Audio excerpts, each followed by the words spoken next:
राधे राधे। वृंदावन की एक और सुबह हुई मेरी गैया मैया के साथ। सुबह सुबह दरवाजे पे गैया मैया आ गई और मैंने उनको कुछ खिलाया। घर में खाने का आइटम बहुत इस समय पे कम था और मैंने प्लान किया कि मैं जाऊंगी मंडी और मंडी से गाय माता के लिए बहुत सारी वेजिटेबल और अपने लिए भी बहुत सारी वेजिटेबल लेके आऊँगी। और यहाँ पे गाय का आशीर्वाद मम्मी ले रही हैं सिया के लिए। गाय का आशीर्वाद देते हुए सिया को बार बार गाय का आशीर्वाद दे रही हैं कि गैया मैया हमारी सिया को थोड़ा सा बुद्धि दो और वो थोड़ा सा कम रोए, क्योंकि वो वृंदावन में आके अभी बहुत ज़्यादा रो रही है। पता नहीं गर्मी की वजह से या फिर वो अकेली रहती है पुणे में, इसकी वजह से। खैर आज का मौसम बहुत अच्छा था तो मैंने प्लान किया चलो आज मैं सब्जी मंडी चली जाती हूँ और मेरी सवारी निकल गई सब्जी मंडी की। उठाया ये वाला थैला और फिर मैंने मकान को लॉक किया। इस मकान को तो आप जानते होंगे, नीचे सेवार्थ है, ऊपर मैं रहती हूँ। नीचे का ताला सेवार्थ वाले लोग लगाते हैं, ऊपर का ताला हमेशा मैं या फिर आंटी लगाती हैं। और आंटी और मैं सब्जी मंडी के लिए निकल चुके हैं और सब्जी मंडी हमारे घर से पीछे ही है, अर्थात कैलाश नगर में ही है पीछे हमारे घर के। और मेरे घर से आधा किलोमीटर भी नहीं होगी तो मैंने डिस्टेंस किया कि हम लोग पैदल ही जाएंगे और अब हम लोग पैदल ही निकल पड़े हैं। और फाइनली हम सब्जी मंडी आ चुके हैं। तो ये सब्जी मंडी सबसे पहले आपको ईंटों की यहाँ पे बहुत बड़े बड़े वो मिलेंगे। उसके बाद ये जो मार्केट देख रहे हो आप, ये है फूलों की मार्केट। जितनी भी भागवत कथाएं होती हैं तो यहीं से फूल जाते हैं। और उसके बाद फिर मैं आ चुकी थी सब्जी मंडी और मुझे लेनी थी गाय माता के लिए बहुत सारी सब्जियाँ। लेकिन सब्जियां तो आसमान छू रही थी, इसलिए मैंने आलू ले लिए क्योंकि सबसे सस्ते मुझे आलू ही लगे। और आलू सब्जी मंडी में थे 15 रुपये किलो। आपके यहाँ पे आलू के क्या रेट है कृपया कमेंट्स करके मुझे बताओ। मेरे को तो सब्जी मंडी में 15 रुपये किलो मिले। और जैसे ही मैं घर आई मुझे एक गाय और मिली और फाइनली मैं आलू लेके आ चुकी थी और मैंने गाय को आलू वो देने चालू कर दिए। अब मैं गौ माता के लिए जाकर गुड़ और लेके आऊँगी क्योंकि गाय माता को गुड़ पसंद होते हैं। और ये मेरे घर के सामने जो पार्क है वृंदावन में, वहाँ पे फ्रेश धनिया लगा हुआ था और मैं मंडी से आमी लेके आई थी और मिर्च लेके आई थी। तो मैंने फिर धनिया की चटनी बनाई, इतना फ्रेश धनिया मेरे घर के बाहर। और फिर मैंने बनाई बहुत सारी चटनी और मौसम बहुत ज़्यादा सुहावना हो चुका था। आप लोग देख रहे होंगे कितना सुहावना मौसम हो गया। हल्की हल्की बारिश भी चालू हो चुकी थी और मुझे लग रहा था कि मैंने कल परिक्रमा करके गलती करी। अगर मैं आज परिक्रमा में बारिश में जाती तो शायद बहुत अच्छा होता, लेकिन फिर मैंने प्लान किया कोई नहीं, गर्मी सिया को बहुत ज़्यादा लग रही है, इसलिए क्या पता मौसम सुहावना हो गया हो। तो मौसम हो चुका है बहुत ज़्यादा सुहावना, हल्की हल्की बारिश भी प्रारंभ हो चुकी थी। और अब मैं प्लान करने वाली थी खाना बनाने का। अब मैं बिहारी जाने के लिए जैसे ही तैयार हुई बारिश बहुत ज़्यादा तेज़ होने लग गई। मम्मी ने मुझसे कहा कि बच्चा अभी बहुत छोटा है। मैं तो बारिश में ही जा रही थी। मम्मी ने कहा बच्चा अभी बहुत छोटा है, इतनी बारिश में कहीं नहीं जाना है। मेरा तो बहुत ज़्यादा मन था। मैंने कहा जब बिहारी जी कृपा रखे हैं, तो मम्मी ने कहा जब बिहारी जी ने कृपा रखी है तो इसका मतलब ये नहीं कि नदी में जाके कूद जाओ। मम्मी की डांट सुनने के बाद मैं घर पे बैठ गई और मैं इंतजार कर रही थी, प्रभु आज तो मुझे अपने दर्शन के लिए बुला लो। वृंदावन आए 2 दिन हो गए हैं, अभी तक मुझे आपके दर्शन प्राप्त नहीं हुए हैं। बारिश में देखती जा रही थी कि कब बंद होगी कब बंद होगी। फाइनली बारिश कम हुई और चमत्कार देखिए कि मेरे घर के बाहर मुझे मिल गया एक टम। बैठकर मैं निकल पड़ी थी बाके बिहारी जी के लिए। अब मन में बहुत ज़्यादा उत्साह था कि भाई इस बार अभी तक के पहली बार दर्शन हो रहे हैं। और एक टाइम पे मैं रोज बाके बिहारी जाती थी, तो फटाफट से मैं बाके बिहारी जा रही थी सिया को लेके। मन बहुत एक्साइटेड था। मम्मी ये बैठी हुई है, मैं बैठी हुई, आप लोग देख रहे हो पानी अभी भी भरा हुआ है, बहुत पानी भरा हुआ था। मैंने अपने पैर मोड़ लिए थे, फोल्ड कर लिए थे, ऊपर कर लिए थे, लेकिन पानी तो भैया पानी ही था। मन में उत्साह था कि आज फाइनली उनसे मुलाकात हो ही जाएगी और बहुत ज़्यादा मैं एक्साइटेड थी कि जल्दी से बस अब मैं फटाफट से उड़ के पहुंच जाऊं, मेरा ऐसा मन कर रहा था। सिया अब देखने लायक हो गई थी। जब मैं बाकी बहन जी के पास सिया को लेके आई थी पहले, तब सिया इतना ज़्यादा चीज़ें नहीं समझती थी, लेकिन वो अब हर मंदिर में जाती है, मत्था खुद से ही टेकती है। तो मैं टमटम में बैठ के अब जा रही थी और रास्ते में आप लोग देखिए कितना सारा पानी भरा हुआ था।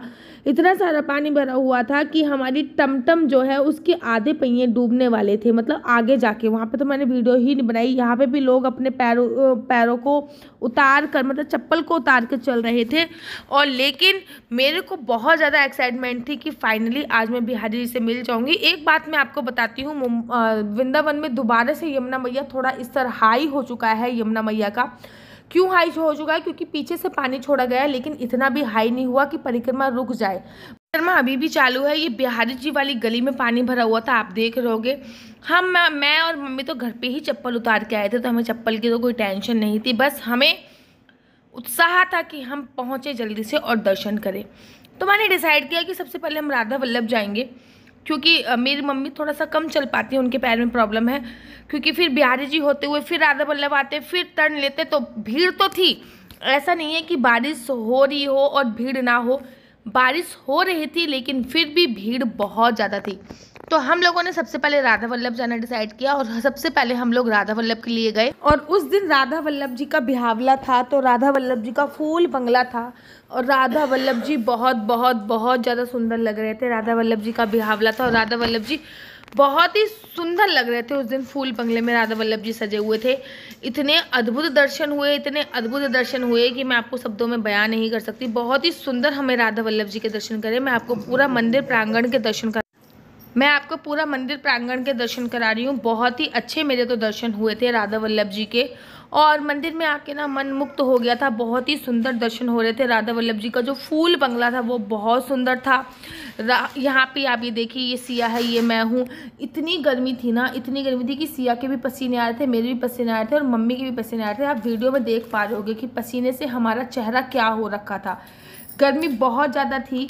उसके बाद हम लोग बाहर निकले और इन बाबा से मैं हमेशा ही ये भभूति लगवाती हूँ, हमेशा ये भभूति लगवाती हूँ। तो मैंने ये भभूति लगवाई। उसके बाद मैं मंदिर प्रांगण से बाहर आ गई। मंदिर प्रांगण से बाहर आई, उसके बाद मैंने सिया का करवाया तिलक, मतलब, और मैंने भी तिलक लगवाया, सिया ने भी तिलक लगाया, क्योंकि पसीने में ना सारा तिलक जो है वो बह गया था, इसलिए फिर हमने सिया से तिलक वगैरह लगवाया। इसलिए मैंने सिया का तिलक वगैरह कराया और तिलक लगने के बाद फिर हम मंदिर प्रांगण से बाहर आ गए। अच्छा मुझे ये बताओ, ये वाला तिलक और राधे राधे, गाल पे भी मैंने सिया के राधे राधे लगवाया, और तिलक लगवाने के बाद हमारी सिया रानी कैसी लग रही है कमेंट करके मुझे ज़रूर बताइएगा। सिया के गालों पे राधे राधे लगाया है, लेकिन सिया ने अपने हाथ से वो राधे राधे पहुँच लिया, लेकिन तिलक अभी भी लगा हुआ था, लेकिन घर तक जाने में वो तिलक भी छूट ही गया था। उसके बाद फिर हम लोगों ने डिसाइड किया कि हम लोग बांके बिहारी जी के मंदिर में जाएंगे, और फिर हम लोग निकल पड़े बांके बिहारी जी के मंदिर जाने के लिए। और बांके बिहारी जी के मंदिर में इतनी भीड़ थी कि मैं आपको शब्दों में बयान नहीं कर सकती। बहुत ज़्यादा बांके बिहारी जी के मंदिर में भीड़ थी, लेकिन फिर वही मेरा फेवरेट रास्ते से गई, और वहीं जहाँ पे मैं हमेशा खड़े होकर बिहारी जी के दर्शन करती थी, वहीं पे खड़े होकर बिहारी जी के दर्शन करें। मैं आपको एक झलक दिखाती हूँ कि कितनी भीड़ थी।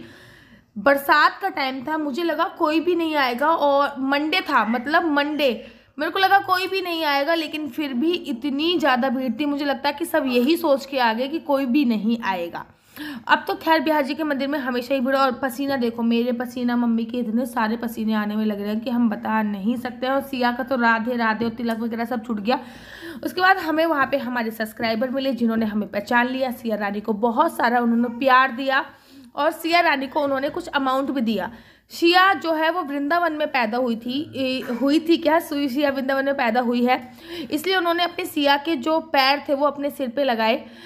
और उसके बाद थोड़ा सा आगे चल के हम लोग आ गए वृंदावन बालाजी के मंदिर, मतलब हनुमान जी का मंदिर था। उसके बाद हम वृंदावन बालाजी के मंदिर आ गए, और ये आज का हमारा लास्ट मंदिर था। आज हमने फिर इस मंदिर में आए तो हमने देखा कि पट बंद है, तो हमने थोड़ी देर इंतज़ार करना चालू करा, और यहाँ पे बैठ के हमने पढ़ी हनुमान चालीसा। आप देखोगे कि सिया अपना खेलने में मस्त थी, क्योंकि मंदिर में हमने छोड़ दिया था इसको। इस मंदिर में थोड़े एसी लगे हुए थे, तो सिया को भी थोड़ी तसल्ली हुई थी कि हाँ चलो अब ठीक ठाक चल रहा है मामला।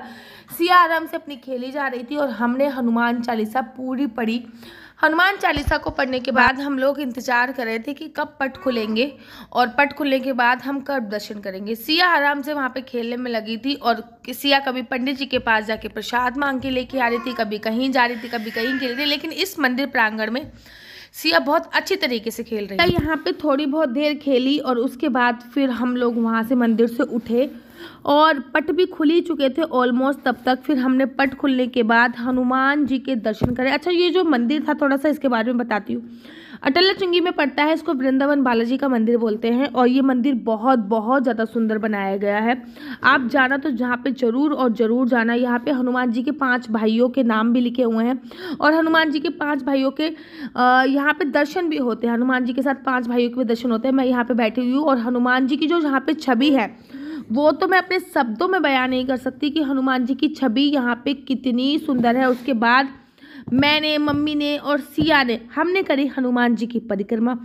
अब क्वेश्चन आपके लिए ये है कि हनुमान जी की कितनी परिक्रमा होती है, मुझे कमेंट्स करके बताओ, क्योंकि मुझे तो पता है हनुमान जी की कितनी परिक्रमा होती है, लेकिन मैंने आपको हजारों बार बताया है कि हनुमान जी की कितनी परिक्रमा होती है। अब आप मुझे बताओगे कि हनुमान जी की कितनी परिक्रमा होती है। उसके बाद फिर हमने यहाँ पे देखा नरेंद्र मोदी जी का गधा जो रखा हुआ था, और जो कि नरेंद्र मोदी इसमें लिखा हुआ था, नरेंद्र मोदी जी का गधा जो कि यहाँ पे रखा हुआ था, हमने वो देखा, जो कि इस मंदिर प्रांगण में ही रखा गया था। भारत के प्रधानमंत्री श्री नरेंद्र मोदी जी ने वृंदावन बालाजी को ये गधा दिया था यहाँ पे स्थापित करने के लिए। मंदिर प्रांगण बहुत बहुत ज़्यादा सुंदर था। उसके बाद फिर हम लोग अपने घर चले गए टमटम करके, और आज का ब्लॉग मैं यहीं पे ख़त्म करती हूँ।